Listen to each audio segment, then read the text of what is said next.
test setup consists of a waveform generator, a power amplifier, an oscilloscope, and the flexible shaft test fixture. Let's take a closer look at the fixture. Two stainless steel flywheels are coupled by a long, slender shaft which functions as a torsional spring. An electric motor drives the proximal flywheel in an oscillatory motion. The response of the distal flywheel is measured using a tachometer, which outputs a voltage proportional to rotational velocity. The motor also has a tachometer. Observe how the two flywheels initially rotate together, i.e. in phase, at low frequencies, but transition around the resonant frequency and become out of phase. The fundamental objective of this lab is to develop a computer model of the dynamic system using MATLAB and optionally Simulink. All the system variables such as damping coefficient and motor constant must be experimentally determined using the provided fixture and a little bit of imagination. The Techron power amplifier must be set up to yield a motor voltage signal of sufficient amplitude to mitigate the effect of noise and uncertainties. Turn the power amplifier gain to the lowest setting. Turn on the oscilloscope and adjust the reference for channel 1 to 0. You'll want to verify channel 1 is connected to the motor voltage input on the CDAC chassis. Set the function generator to 1 Hz with the default amplitude of 200 millivolts. Slowly increase the amplifier gain control until the peak-to-peak motor voltage is between 3 and 4 volts. Do not exceed 4 volts, as excessive motor voltage can permanently damage the shaft due to excessive shear stress.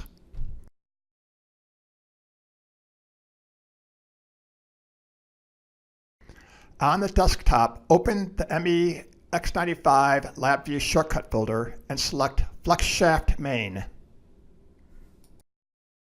Once the LabVIEW program is launched, activate the Configuration tab.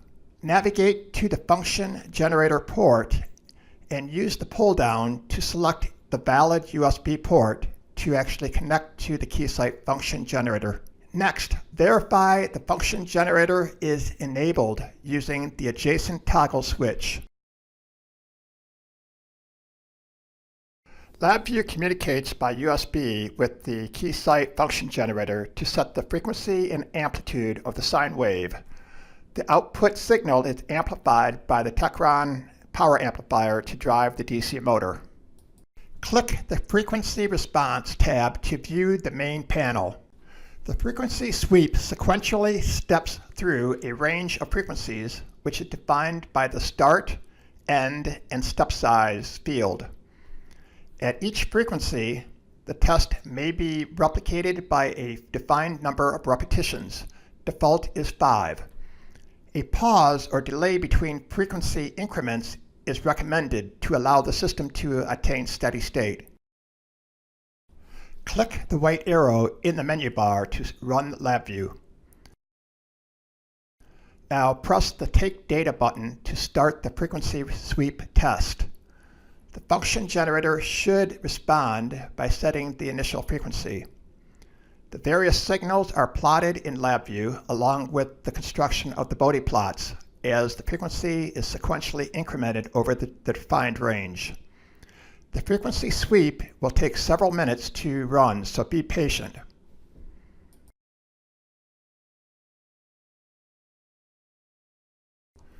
Okay, we skipped ahead and just about to finish up here. When the test is done, LabVIEW will automatically prompt you to save the data. Enter a descriptive file name and save the data to your desktop.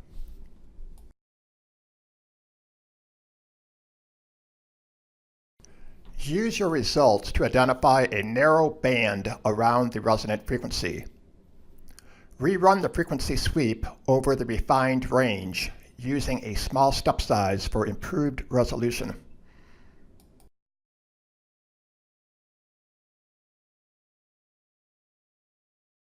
You'll need to experimentally measure the various parameters in the model. If we constrain the motor side flywheel, we can isolate the combined damping of the shaft and distal bearing. Use the pinky eraser to lock the motor side flywheel. On the configuration panel in LabVIEW, disable the function generator, then select the Snapshot tab.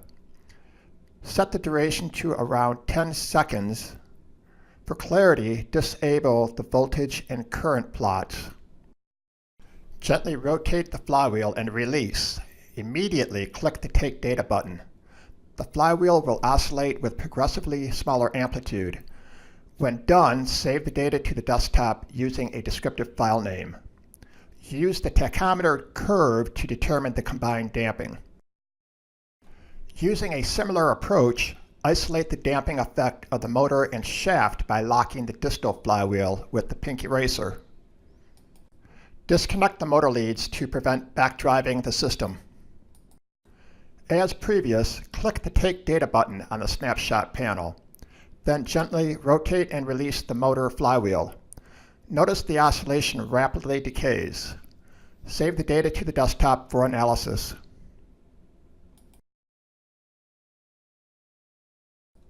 Reconnect the motor leads when you're done.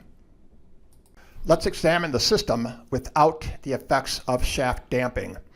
Configure the key site to output a DC voltage by pressing the Waveform button, then navigate to the second menu bar and select DC Soft Key. Use the dial or keypad to set the DC voltage. The system should be rotating at a constant speed. Using the Snapshot utility in LabVIEW, click the Take Data button. While collecting data, disconnect the motor leads and allow the system to coast down. The rate of decay is associated with the combined damping of the motor and flywheel bearing. The shaft damping is eliminated. Reconnect the motor leads when done. Let's take this method a little further by eliminating motor damping. In LabVIEW, increase the test duration to 20 seconds or so. Then click the Take Data button. Release the brake lever, then retract the motor and allow the system to coast down. The rate of decay is associated with viscous damping and coulombic friction of the bearings. When finished, stop the motor, then carefully orient the couplings before fully extending the motor slide. Use the brake to secure in place. Similar to the Motor Lab in ME395, the motor resistance is measured by locking the flywheel with a pinky eraser to prevent rotation. In LabVIEW, disable the function generator and open the Snapshot panel. Set the key site to output a DC voltage. Now return to LabVIEW and click the Take Data button.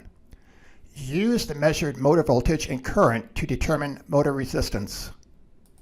At higher frequency, the rotational velocity approaches zero, which eliminates back EMF. In LabVIEW, enable the function generator and return to the Snapshot panel. Set the frequency to 20 Hz or higher and click the Take Data button. Again, use the motor voltage and current to calculate motor resistance. Again, recall the Motor Lab from ME395. Set the DC voltage and use the Snapshot LabVIEW utility to measure rotational velocity. Repeat this for several voltage settings and plot the data. The slope yields the motor constant. Be creative and devise alternative methods to estimate the various parameters of the dynamic system. Depending on your instructor, you may be required to investigate the random noise method to measure the frequency response of the system. The function generator is removed from the system. LabVIEW outputs a random noise signal directly to the power amplifier, which drives the motor. Move the BNC from the output of the key site and connect to analog output 0. In LabVIEW, navigate to the Configuration tab and disable the function generator. Toggle the checkbox to enable the command voltage, then set the max amplitude of the noise signal to 300 millivolts. Now return to the frequency response panel. Under the Method Control panel, select the Random Noise tab. Set the test duration. The default is 10 seconds. There are two modes for generating noise. We'll use the Sigma sinusoidal for this demonstration. Define the bandpass frequency as desired. When ready, click the Take Data button to initiate the short test. The motor is excited by the random noise over the defined test duration.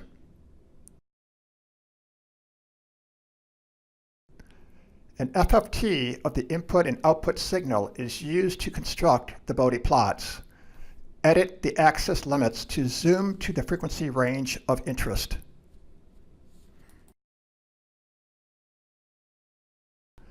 Remember to save your data before leaving the lab today.